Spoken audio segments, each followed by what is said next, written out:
स्वागत है बच्चों, आप सभी का एक बार फिर मेरे चैनल मैथ्स एक्सप्लेन में। आज हम करने वाले हैं प्रश्नावली 8.1 के पहला सवाल। ठीक है, तो आइए देखते हैं। त्रिभुज एबीसी में जिसका कोण बी समकोण है, AB बराबर 24 सेंटीमीटर, BC बराबर 7 सेंटीमीटर है, निम्नलिखित के मान ज्ञात कीजिए। यानी आपको निकालना है त्रिकोणमितीय अनुपात sign A, cos A, sign सी और कॉस सी।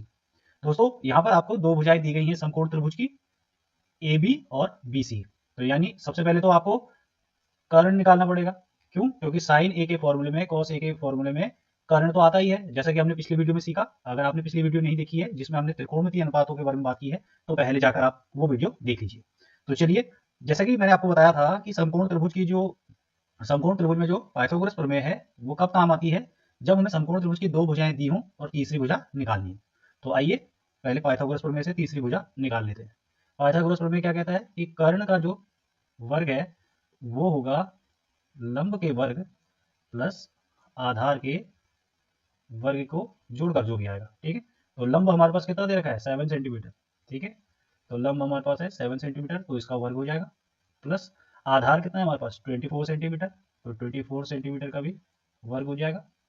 तो ये हो जाएगा आपका 49 प्लस इस 24 का वर्ग होता है 576। जिनको वर्ग निकालना नहीं आता है उन लोगों के लिए है, वर्ग निकालने के लिए 24 को दो बार लिखेंगे और ये गुणा करके 576 आएगा। जिस संख्या का वर्ग निकालना है उसको दो बार लिखेंगे और गुणा कर देंगे।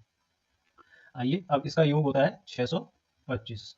इस साइड आपका चल रहा है कर्ण का वर्ग, तो जब कर्ण से वर्ग हटाएंगे तो सामने वाले पे रूट चढ़ा देंगे, रूट चढ़ा देंगे। अब ये देखेंगे कि 625 किसका वर्ग होता है? 625 होता है 25 का वर्ग, यानी 625 का जो वर्गमूल होगा यानी रूट होगा वो 25 होगा। तो कर्ण आपको मिल गया 25, यानी कर्ण आपको 25 मिल गया। तो अब आपको तीनों भुजाएं मिल चुकी हैं। अब हम sign A, cos A, sign C, cos सी निकालेंगे। चलिए, पिछली स्लाइड में हम कर्ण निकाल चुके हैं 25 सेंटीमीटर। अब जो साइन ए का फॉर्मूला होता है, साइन ए जो होता है कोण ए के सम्मुख भुजा बट्टे कर्ण। अब कोण ए के सम्मुख भुजा कौन सी है? कोण ए के सम्मुख भुजा ये रही BC भुजा, यानी BC बट्टे कर्ण। कर्ण कितना है? AC। कर्ण है आपका AC और BC का मान कितना है? 7 सेंटीमीटर, यानी 7, और AC कितना है? 25। तो आपका साइन ए आपको प्राप्त हो चुका है। इसी प्रकार कॉस ए का फॉर्मूला क्या होता है? कॉस ए का फॉर्मूला होता है कोण ए के संलग्न भुजा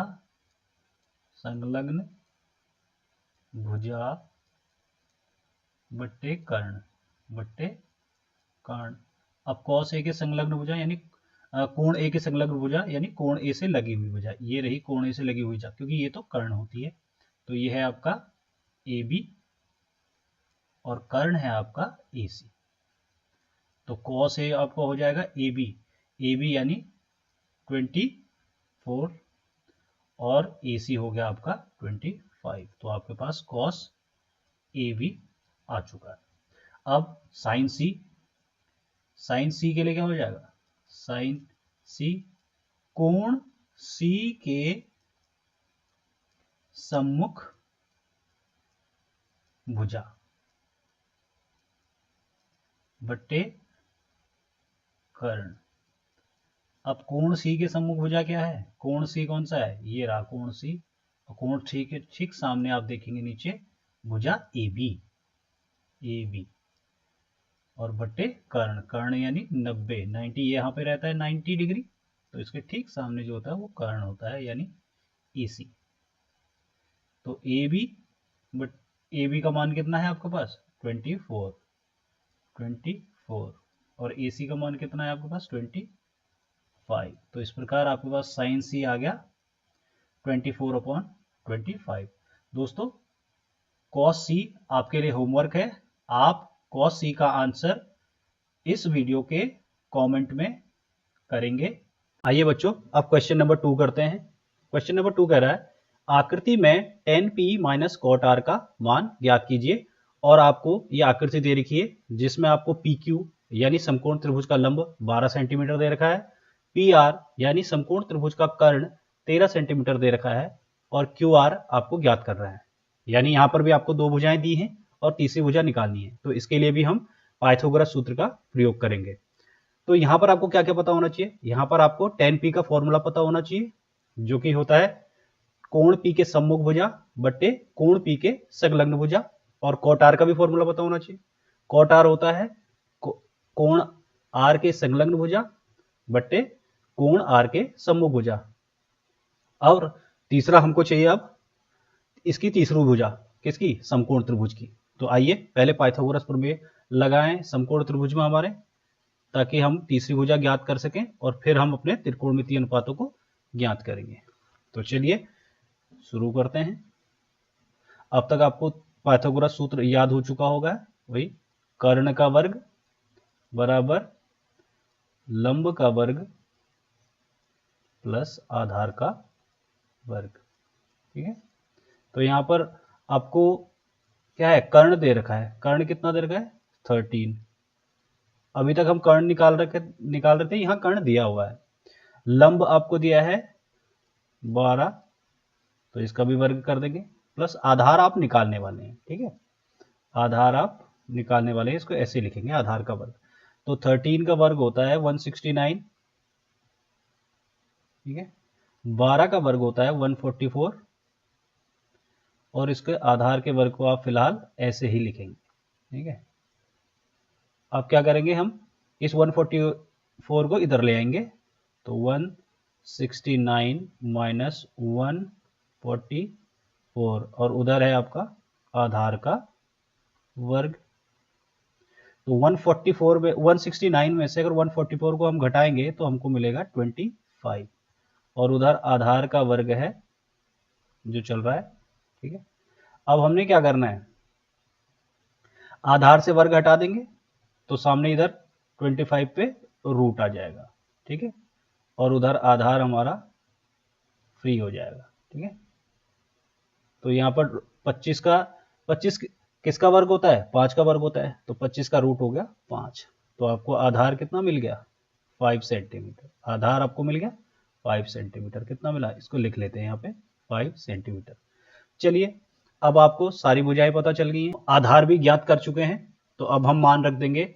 हमको चाहिए tan p, तो मान रखेंगे कोण p के सम्मुख भुजा। कोण p ये रहा, और इसके ठीक सामने ये वाली भुजा रही कोण p के सम्मुख भुजा। ठीक है, यानी इसको बोलेंगे हम क्यू आर अपॉन कोण p के संलग्न भुजा। दोस्तों, ये 90 के सामने वाली तो कर्ण है, तो कोण p के संलग्न भुजा कौन सी होगी? ये वाली होगी, ये भुजा, यानी पी क्यू। ठीक है, पी क्यू। ठीक है, अब क्यू आर का मान रखेंगे। क्यू आर कितना है हमारे पास? क्यू आर है आपके पास 5 सेंटीमीटर, और पी क्यू है आपके पास 12 सेंटीमीटर। तो आपके पास tan p आ चुका है। अब cot r निकालेंगे। कोण r के संलग्न भुजा। कोण r कौन सा है? ये रहा। देखो, ये तो 90 के सामने है, ये कर्ण है। कोण r के सामने की भुजा ये रही, लेकिन हमको चाहिए संलग्न भुजा, तो संलग्न भुजा कौन सी रही कोण r की? ये वाली भुजा, यानी क्यू आर। ठीक है, तो क्यू आर लिखेंगे बट्टे कोण r के सम्मुख भुजा। तो कोण r के ठीक सामने कौन सी भुजा है? P Q. ठीक है, पी क्यू। आइए अब इसका मान रखते हैं। क्यू आर आपके पास है 5 सेंटीमीटर, 5, और पी क्यू आपके पास है 12। कितना है? 12। तो ठीक, अब हमको निकालना क्या है? हमको तो निकालना है tan p minus cot r। तो अब मान रख देंगे tan p कितना आया हमारे पास? tan p आया था 5/12, 5/12, माइनस cot r कितना आया था? 5/12। तो सेम चीज में से सेम चीज घट रही है, तो हमारे पास क्या बचने वाला है? 0। तो ये इसका आंसर हो गया।